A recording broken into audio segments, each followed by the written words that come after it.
Hello friends,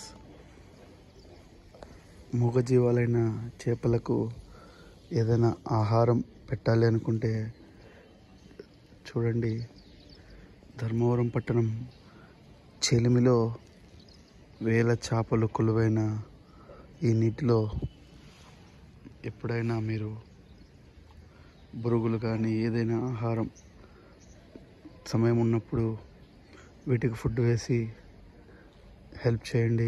ప్రస్తుతం మనం ధర్మవరం పట్టణంలోని చెలిమి దగ్గర ఉన్నాము. అద్భుతంగా ఉంది ఈ దేవస్థానం. పంచముఖ ఆంజనేయ స్వామి, సూర్య భగవానుడు, సుబ్రహ్మణ్య స్వామి, ద్వాదశ జ్యోతిర్లింగాలు ప్రతిష్ఠై విశేష పూజలు అందుకుంటున్న ఈ చెలిమి ప్రాంతానికి ప్రతి ఒక్కరూ తప్పనిసరిగా విచ్చేసి స్వామివారి కృపకు పాత్రలు కావాలని కోరుకుంటున్నాం.